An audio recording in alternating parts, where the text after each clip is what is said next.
Hi, good morning. I'm Gabe Johansson, co-owner of Live Nutritious Fitness, and today I've invited Nate Darnell. He's a research analyst for Diabetes Support Services, and he's going to talk to us a little bit about ionized alkaline water, some of the myths and facts surrounding that. Good morning, Nate. How are you? Good morning, Gabe. I'm doing well. Thanks for having me in the studio this morning. You're welcome. Thanks for being here. Nate, tell us a little bit about the history of alkaline water and ionized water. Sure.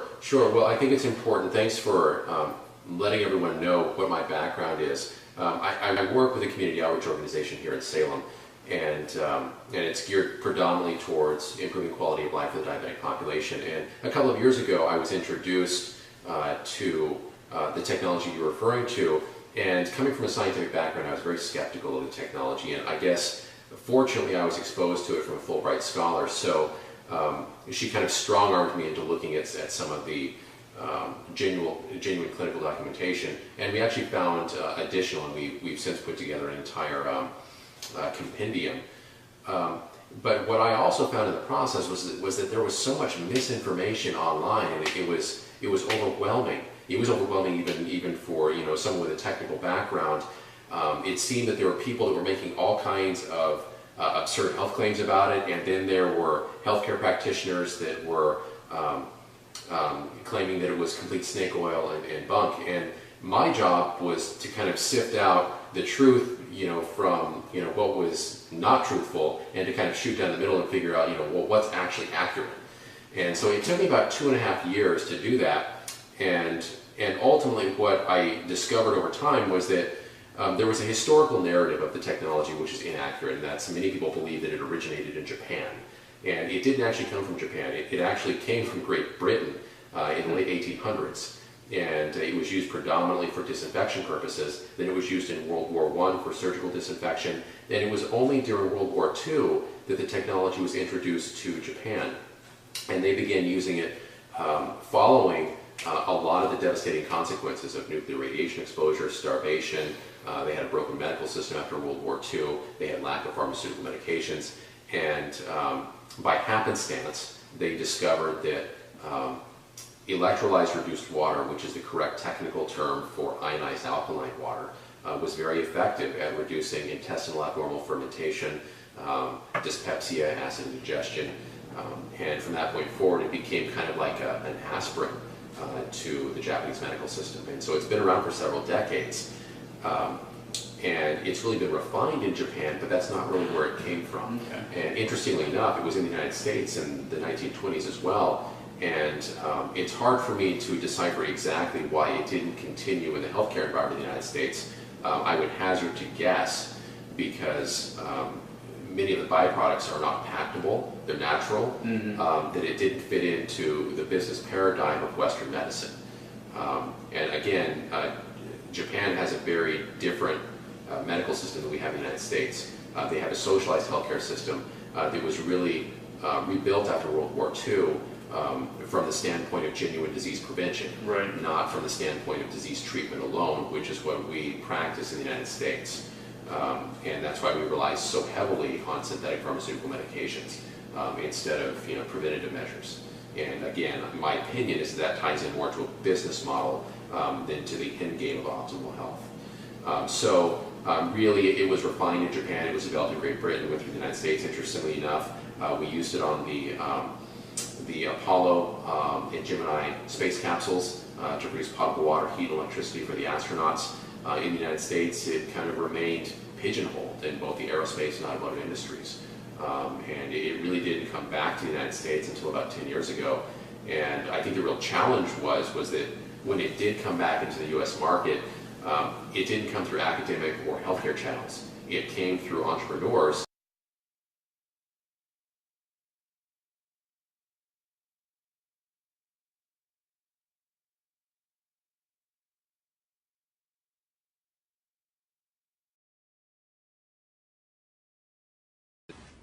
Great. Well, how is everybody doing today so far? Great. Great. Good. Great. Well, good. Like I told the other classes, I'm just like my dog. I have ADD, which is attention deficit disruptive disobedient disorder. So if you fall into the classification of ADD or ADHD, you're in good company. I don't care if stand up, swirl around, do whatever to be respectful of your neighbors. Okay. I'm going to try to stay on track with following kind of a linear progression, but if any questions happen, we might divert all those things. So Kelly wanted me to talk today, or at least present information to you, because I sit on the board of directors at Diabetes Support Services, and part of that is functioning as a research analyst to review technologies that are used not only in Western healthcare, but from around the world, and to really separate the wheat from the chaff, so like separate the evidence-based research from all the marketing hype. And then to introduce you guys to some of the newer tools that we use for health management, especially within the diabetic population. Okay, is all that kind of like good in a nutshell? Yeah. Okay. Good.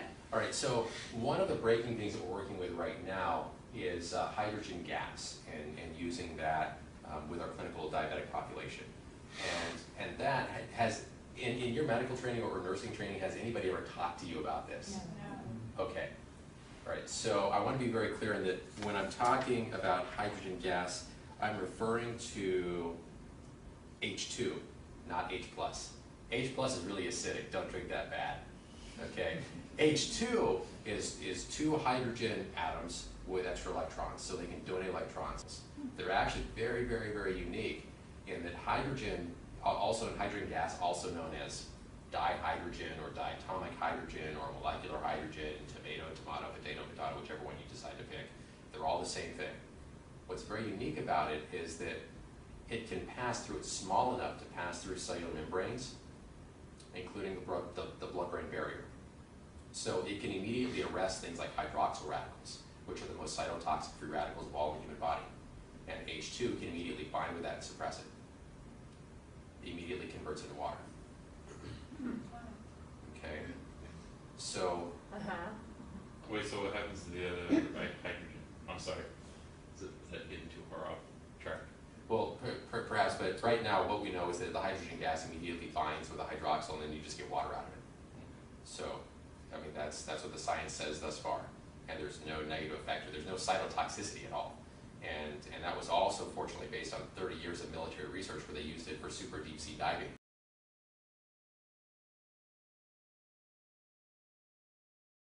Where they had Navy divers breathing a very specialized exotic gas mixture called HydroliX, which was 49% hydrogen, 50% helium, and 1% oxygen. And they would breathe that down to like 600 to 1,000 feet. Something crazy. Yeah. And what they realized was that there was little to no cytotoxicity from that at all, even at those very high concentrations. So with that said, there was an interesting phenomenon that transpired in the early 1990s in Nordenau, Germany.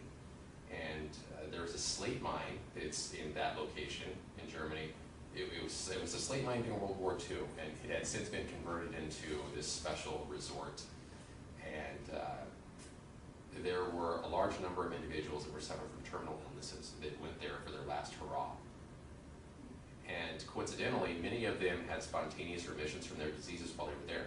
And it was enough to where local medical professionals got wind of this and were really curious. And so they went to investigate. And indeed, they did document that a large number of people did encounter spontaneous remissions, and they didn't know how it was happening. Long story short, I'm not sure how it really transpired, but they were able to enroll some Japanese physicists and scientists who were able to travel to Germany to perform quantitative analysis on the area, including the cave and the water. It just so happens that the slate mine itself had been converted into a large wine cellar. It was this large cave, but it had a stream running through it, a natural stream, natural aquifer. And the Japanese scientists discovered that there was a large quantity of hydrogen gas that was being evolved from the cave. And this was coming out of solution that was in the water. So the water was rich in hydrogen gas, which it stays in solution for a period of time. And then it immediately starts going through standard kinetics, and after 24 hours, it's kind of out of the water, and after 48 hours, or at 24 hours, it's at half-life, and then 40 hours, it's out, then it's floating around in the environment. So these people that were going into this wine cellar, or this area of the resort, were not only respirating hydrogen gas, they were also drinking what they called therapeutic water. And that was coined the Nordenau phenomenon. Yeah, so the physicians encountering this did a follow-up study on 411 diabetic patients. And what they discovered during this study was that after 6 days of consuming this water, biomarkers started changing measurably. LDL cholesterol was dropped by about 15%, HDL cholesterol was elevated by 7 to 8%. They encountered significant increases in insulin sensitivity, and in some cases they had complete reversal of metabolic syndrome and diabetes type 2.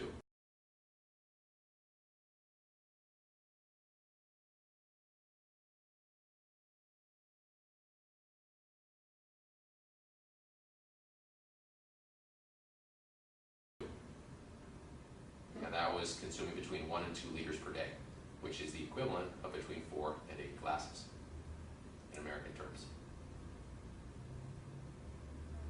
Okay, so that's where I came to this from the diabetic side. Now, why I started investigating this is because I started investigating the Japanese healthcare system. We started noticing with our diabetic population in the United States that quality of life wasn't what we thought it should be in their later years. In Western medicine, generally speaking, diabetes is handled to some extent through dietary control, to some extent through physical fitness, but to a large extent synthetic pharmaceutical medications. The problem with this approach in the long term, and I don't want to harp on Western medicine too bad because we're great at what we do, which is emergency management. We're great. I mean, if you get like an arm lopped off, this is the place to be if you want to put it back on, right? But when it comes to long-term care, the numbers don't lie. We're 49th in the world as far as longevity, and I think over the past month, the first day infant mortality rate for all industrialized nations, we were number 1.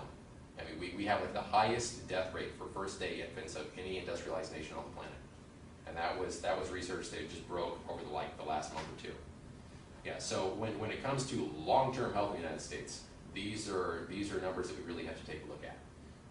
Same thing with diabetics, synthetic pharmaceutical medications. They're at much higher risk of developing cardiovascular disease and cancer as a result of chronic inflammation and free radical damage. Right? So as they progress in life, frequently they're on more antibiotics to stave off infections because they have a lack of blood flow to their lower extremities, which then puts them at more risk for diabetic ulceration and then inflammation. So they're on lots of medications. After 30 to 50 years, then their kidneys take all they can handle, then they end up with tubular necrosis and they end up in hemodialysis. And then life really sucks. And then you have to ask yourself, what's the point, right? So especially once they start encountering amputations. That's a total life changer, that's a game changer, right, in a bad way. So my job at DSS, Diabetes Support Services, was to look at all the available evidence, separate the evidence-based research from the marketing hype, and figure out how could we best serve our patients. What else was available that we weren't using? Is this how it has to be done, or is this just the way that Western medicine does it? And technically that's what we encountered, which was this is the way Western medicine does it. Is that really because it's towards optimal health, or are there other underlying issues involved, including both business and politics? Well, the answer is yes. And I'm not going to go into those today. But what I had to look at was, well, what other options are available? And then we started looking at the Japanese system, which was very unique. It's also important to note that the Japanese have the highest life expectancies of any country in the world. They also have one of the lowest infant mortality rates of any nation in the world. They were number 1 for years. I think it's only been like the past 5 or 6 where they've dropped to number 3. But they've also been nuked 3 times. They smoke like steel factories. So even so, they're still doing pretty good, right? You know, pound for pound. What's very unique about their medical system, though, is in the 1950s, they implemented something called Ninjin Doku, which roughly translated means human dry dock. And after World War II, they were dealing with a devastated medical system, shortages of pharmaceutical supplies, large loss of life. Those that were still alive, they were still dealing with radiation, damage, starvation, malnutrition, a litany of issues. And to make matters worse, policymakers in the United States really muscled in, wanting to psychologically cripple the Japanese culture because they knew that they were very proud and determined people, and if they didn't really crush them, they might come back. That was the philosophy of the time. So the Japanese that were left, especially the policymakers, really did genuinely believe that they might be susceptible to ethnic annihilation.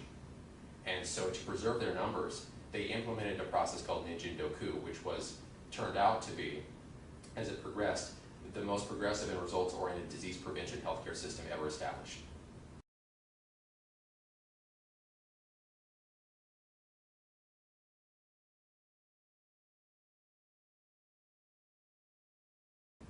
And over the past 50 years, those numbers bear themselves out. They now have the longest life expectancies of any nation on the planet. And what they did starting in the 1950s was they mandated that every single important policymaker, engineer, CEO, contributor to the community had to go into a hospital 2 weeks out of every year. It was like a motel stay, where they stayed there and they were scrutinized from top to bottom to head off any illnesses.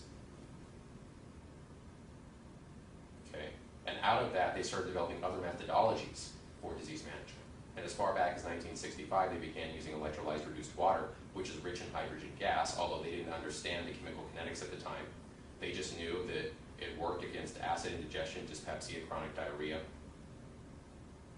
And it's kind of their Tylenol, right? I mean, or aspirin. You know, if we had aspirin produced today, it would be heavily regulated. But because it's been around for 80 years or longer, you know, you just buy it over the counter. Very similar. So it wasn't until the Nordau phenomenon they really realized there was a component of this that could really be used with the diabetic population. And that's how I started discovering all this research. Okay. And it's also interesting to note that if you start going through PubMed and you start looking at all these articles, almost none of them are done in the United States. They're all in foreign countries. So the Nordau phenomenon discovered that hydrogen gas alone, just routine consumption, could significantly change biomarkers for the better in the diabetic population. Then we have additional studies, which this one's double-blind placebo-controlled diabetes type 2, demonstrating the same concept using synthetically produced hydrogen from electrolysis. We can produce hydrogen gas in one of two ways. We can either do it through hydrolysis, so we could drop magnesium in water, and that can off-gas hydrogen, but that's really difficult to control, right? There's no way to really shut it off or modulate it except just removing the magnesium from water. But if we use basic electrolysis, electricity through water, what happens? What's water? H2O, right? So if you run electricity, it breaks it apart, right? And what do you get? Hydrogen and oxygen. Hydrogen and oxygen. Okay. So if you do it really rigorously, then you completely gasify the water and you end up with, you know, two big balls of gas, which are really explosive and really dangerous. Yeah. Okay, if you do it, that's why they use it for fuel and rockets and stuff of that nature. It works great because the byproduct is water, right? It's like, if you could run that in cars, it'd be great too. So if you run weak electrolysis, you can actually stabilize, for a period of time, the gas in solution. So you can stabilize the hydrogen gas in solution for up to 24 hours. You'll still have a little bit of bleed off, so we know for the first 4 hours, it stays at maximum concentration, and then over the next 48 hours, then it begins to bleed off until after 48 hours, it's pretty much back to equilibrium. Same thing with, we can embed oxygen gas in water to create a low-level antimicrobial. Okay, and we'll talk a little bit more about that shortly. But I think Kellyanne wanted me to share this information with you in large part because she wanted me to open your minds to alternative technologies that perhaps are not being shared in your training. And then there's another component.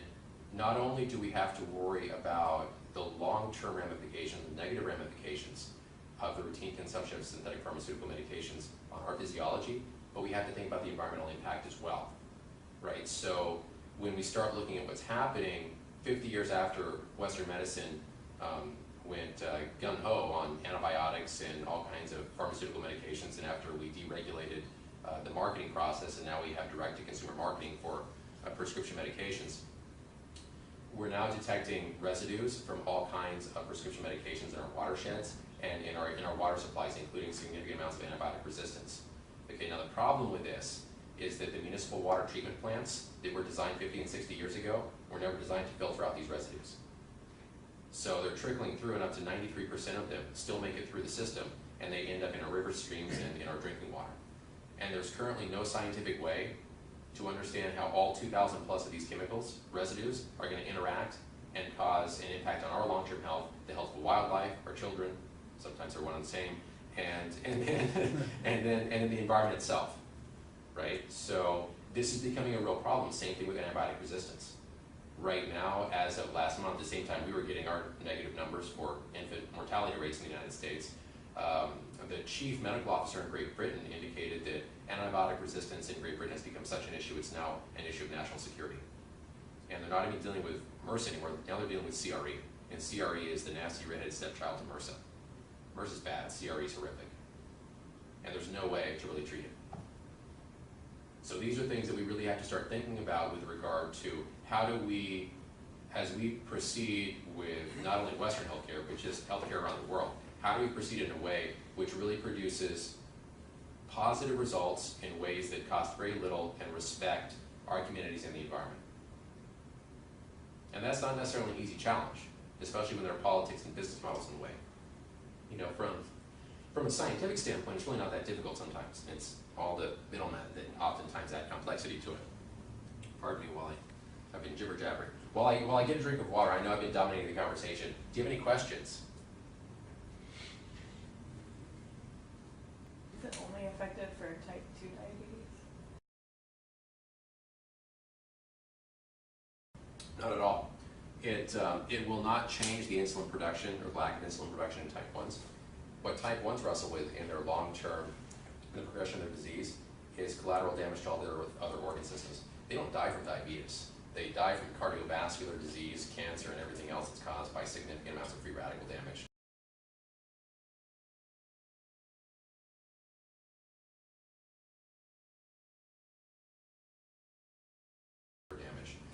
So hydrogen gas significantly suppresses free radical damage and therefore preserves significant amounts of their tissue and retards the progression of their disease.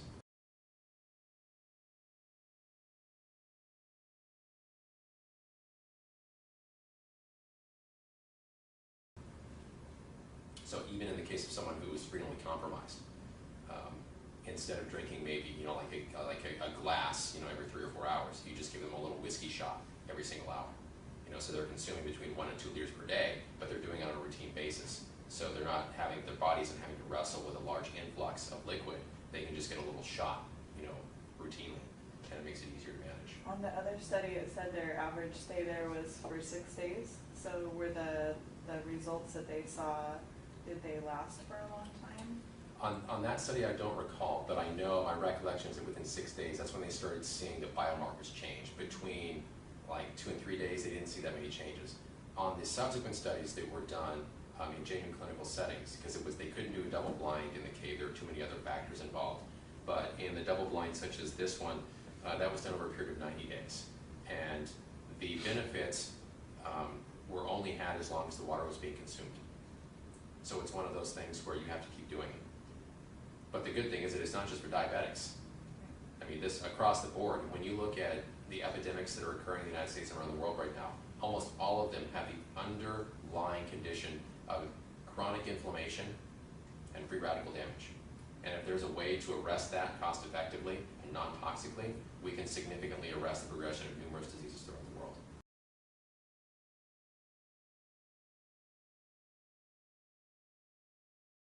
Would you recommend it to a healthy person?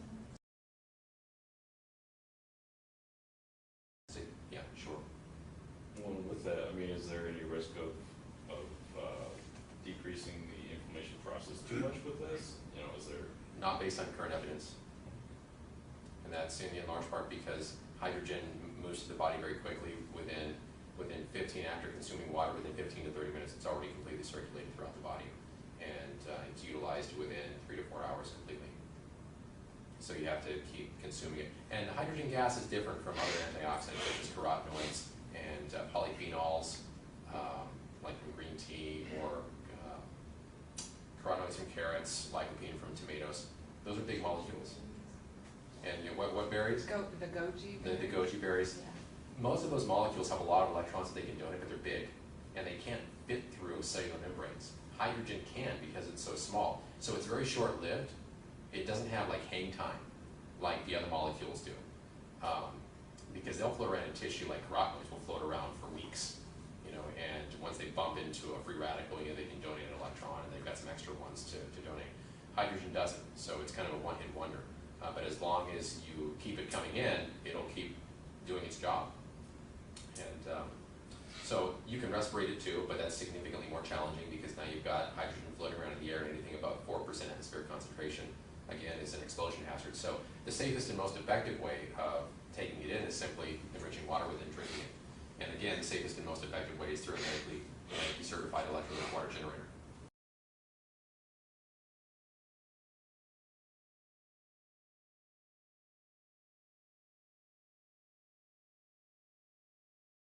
Okay, so with regard to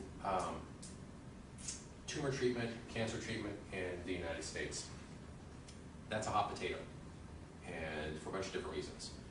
But this information I'm going to share with you today, I want you to be open to, because you're kind of the front line when it comes to healthcare. Physicians are well-meaning, but oftentimes they're very myopic, and you guys deal with the real stuff and have a lot more common sense in my experience, because you have your feet on the street every single day. So when it really boils down to it, you guys are really going to be the ones guiding the physicians. The physicians go out to their little seminars and stuff and learn about what is supposed to be cutting edge, but generally that's because pharmaceutical companies want it taught that way, not necessarily what actually works the best for optimal health over the community. So with regard to hydrogen gas, the Air Force Colonel, I think his name was William Paul Pfeiffer, Paul William Pfeiffer. He was the Air Force Colonel who was in charge of hyperbaric oxygen therapy and development in the 60s. The Air Force started heavily investigating hyperbaric oxygen following the high altitude secret surveillance flights from the U-2, because that was the first time pilots were really flying at super high altitudes, breathing 100% oxygen. They weren't sure what the effects were going to be on the human body. And so they had to learn about things like hyperoxia and lung burns and premature aging and all that stuff. He moved on from that to work with the Navy and Sea Lab, which was an underwater laboratory, where he then studied breathing gases such as hydroliux, which is 49% hydrogen, 50% helium, 1% oxygen. And then he went on to study hyperbaric hydrogen. And that's kind of dangerous stuff, because now you have a highly pressurized environment with hydrogen gas, and that can be very explosive.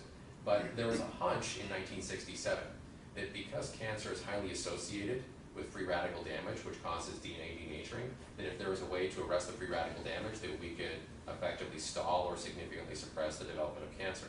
So that was a hypothesis in 1967.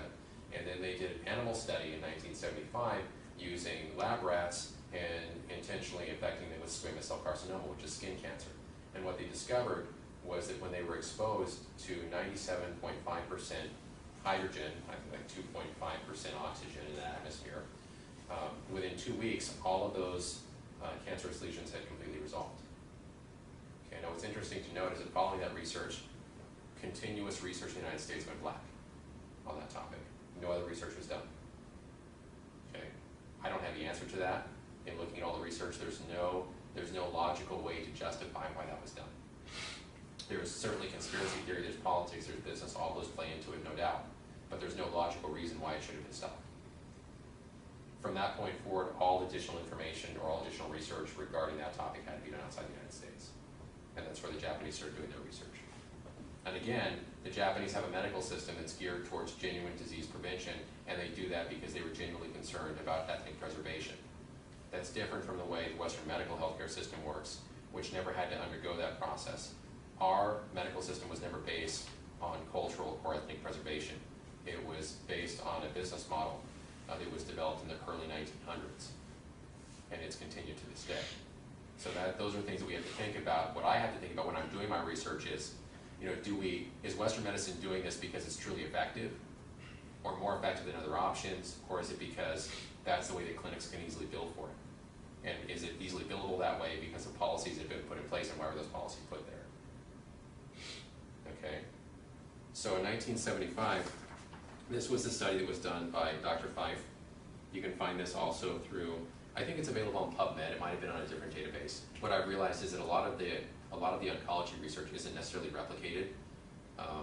PubMed replicates almost all research unless it's oncology. It's interesting. I think there's political issues involved in that too. So, just food for thought. In 1999, Japanese researchers started figuring out some of the mechanisms of action with regard to hydrogen-rich water on tumor cells. And the hydrogen, which is contained in electrolyzed reduced water, that's why it's called reduced, has an effect on telomeres on tumor DNA. Telomeres are little end caps which allow DNA to replicate, and as long as the telomeres are long, they can continue replicating. They don't know exactly why it does this, but they know that electrolyzed reduced water, which is rich in hydrogen gas, suppresses telomeres on tumor cells, thereby retarding the development of the tumor. Only tumor cells, or? It appears to be selective. Okay. Not in healthy cells, only in tumor cells. They don't understand why. That's just, it appears to be selective. Okay? Now also, it's important to recognize that radiation exposure causes hydroxyl radicals, which are the most cytotoxic free radicals in the human body. When a hydroxyl radical experiences or connects with hydrogen gas, what's the byproduct? Water. H2O. Okay? So technically speaking, in Japan right now, they're investigating the routine consumption of electrolyzed reduced water as a countermeasure against nuclear radiation exposure following Fukushima nuclear power plant disaster. Because it's cost effective. Perhaps one of the reasons why it's not more utilized in the United States is that it's a natural substance and it's not patentable.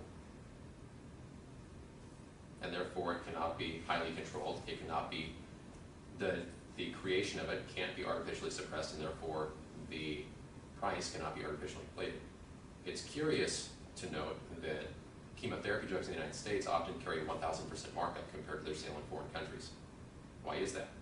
Well, when you talk to the pharmaceutical companies, they scratch their heads and they can't figure it out. That's not technically true, they just don't want to tell you what the reason is. When they're called to Capitol Hill, also, they scratch their heads and claim they can't figure it out.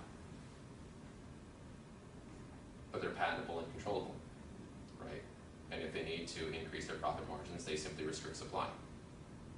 Does anybody know what the cost of cancer is, like on average, in the United States? Too much.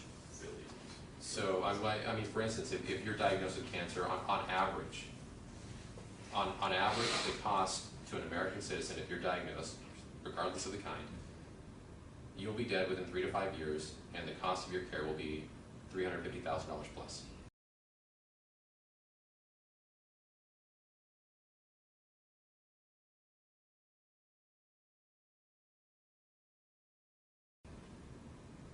Those are the stats. 1 in 3 of us will be diabetic by the year 2050 if we proceed with the direction that we're going. 1 in 2 of us will have cancer. And we'll certainly all have cardiovascular disease.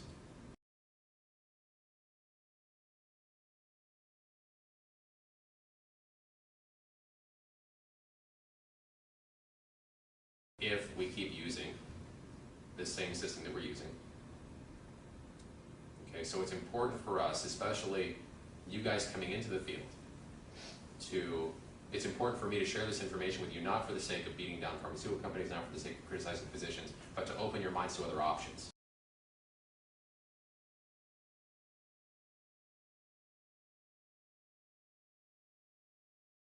Because when you're out there wrestling in the field, you're only as good as the tools that you know about. And if you know about other options, that's going to make you a much better healthcare practitioner. Okay? So, if our potential case study undergoes radiotherapy for ovarian cancer, was it ovarian or uterine? It's ovarian. It's ovarian. Okay.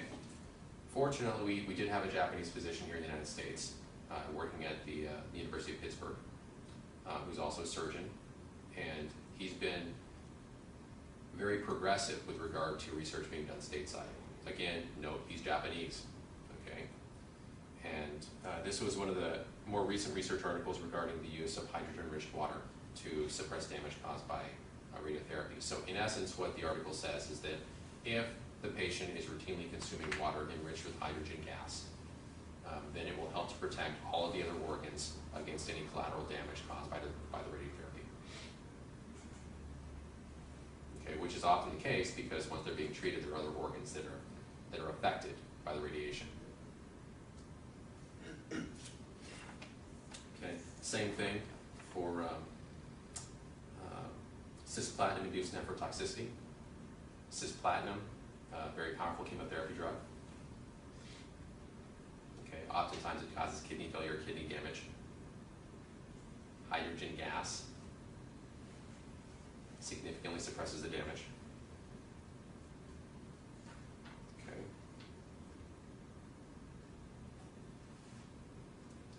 As you'll note, all this research, almost all of it is done in Japan.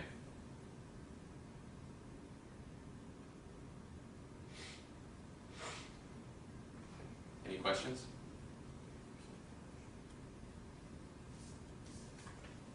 What are the barriers to access to this?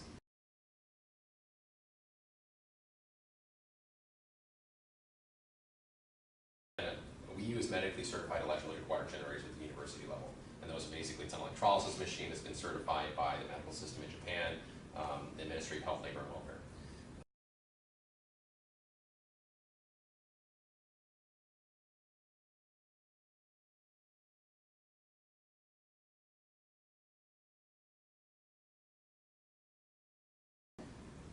We can also use the same technology to produce water that's rich in oxygen gas, and if we use saline solution instead of water, then we can actually produce a very powerful disinfectant. We can actually produce water that is rich, here it is. We can produce an aqueous solution that's rich in about 17 ppm O2 and about 35 ppm free chlorine. That's technically called hypochlorous acid, and that is not to be confused with hydrochloric acid, okay? Hydrochloric acid will burn your face off. Hypochlorous acid might dry your skin out, okay? Hypochlorous acid is actually the same natural biocide that's in our white blood cells. Again, not patentable. However, what we do know is that we can produce it from basic salt and electricity. How does your body produce it? Basic salt and electricity. We just do it on a bigger scale. Okay, what's important to note about this is that it's completely biodegradable. Once it goes in the septic system, 12 hours, it's completely inert. Okay, we can suppress MRSA in 30 seconds or less using this topically. Yeah. So when we start thinking about antibiotic resistance and using all kinds of other synthetic pharmaceutical medications, which are done because they're patentable, controllable, and marketed, prices can be inflated, then we have something that is not patentable and not really that controllable.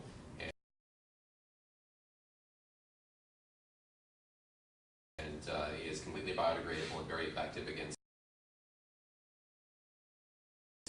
It's kind of a no-brainer, isn't it? Yeah. Yeah. So then you run into my problem, which is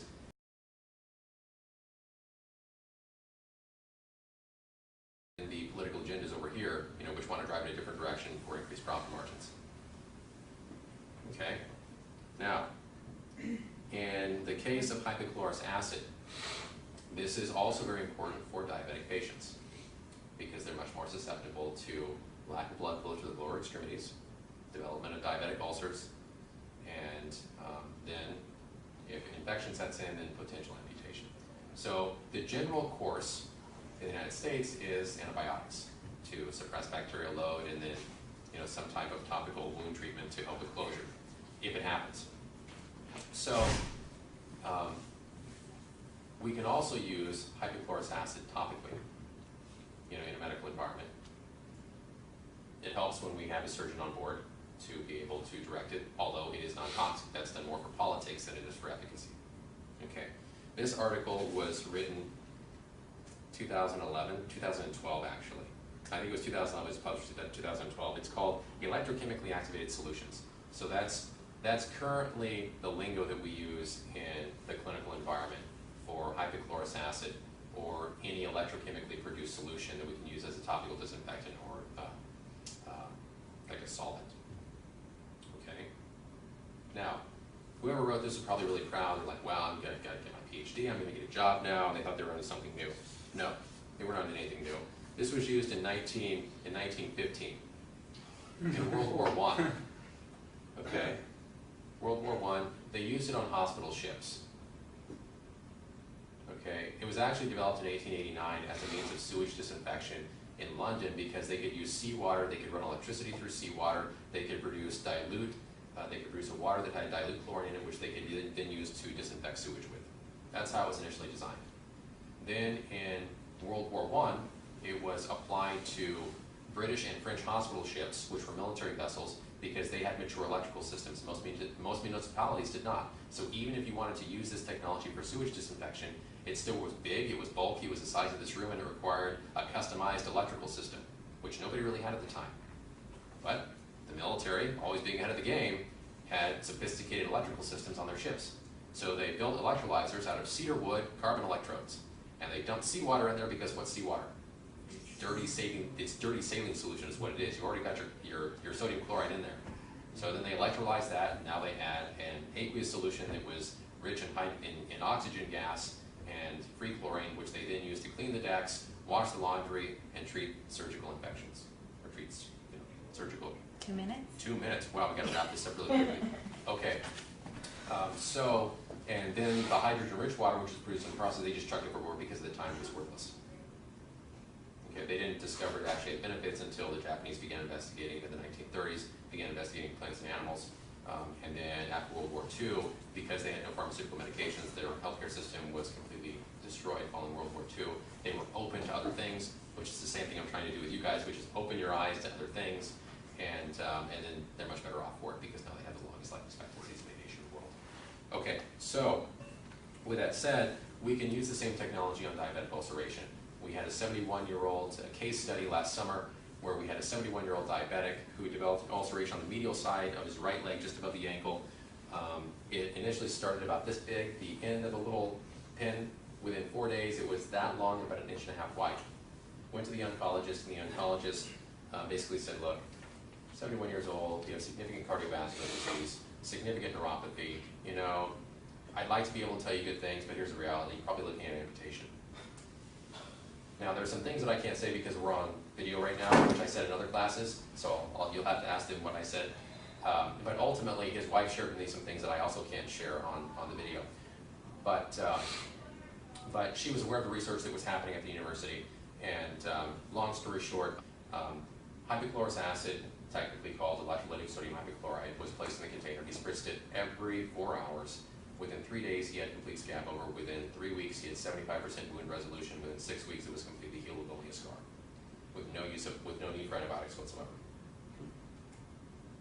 Okay, so again, there's another way of reducing the dependency on antibiotics, thereby reducing our risk of being exposed, antibiotic resistance, and then environmental factors involved in that too. Okay. What kind of spectrum does the hypochlorous acid work on as far as antibiotics? Like gram-negative, gram-positive, everything in between? That's a really good question, and I've got documentation that covers that, and I don't have it right on the tip of my tongue, but if you contact me via email, I can get it to you. Okay. What we do know, just what I remember right off the cuff, MRSA, Klebsiella pneumonia, Salmonella, E. coli, Staphylococcus, and over 40 other pathogens that has been tested on, including fungi, bacteria, and viruses. That's what I remember right off the cuff. No. And could this be ingestible as well? Generally not. It's generally topical only. Okay. Yeah, and that's because it's very oxidizing. So the good thing, though, is that even if you did do it, it's not going to have any dire consequences. Like if your child took a shot glass of electrolytic sodium hypochlorite, they might feel like awkward, but they're not going to die. If they took a shot of straight bleach, they would be in the emergency room probably dead. Okay, so when we're looking at safety, there's really no options. So the way that we can implement this into our clinical practice is by educating our patients.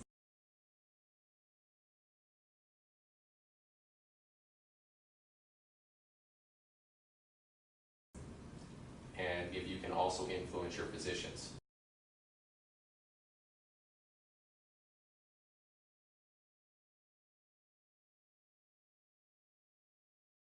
Because here's the deal, most of them are so time-strapped, they don't have the time to review stuff like this.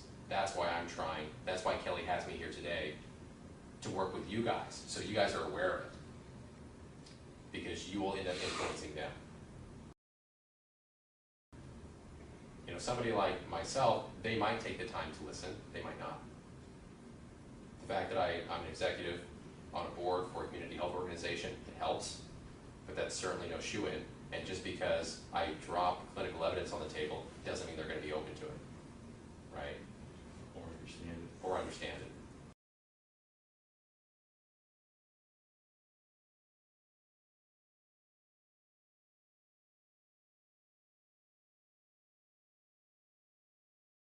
You know, and I really have to stick a fork in my eye sometimes because I'm appalled at what some physicians don't understand.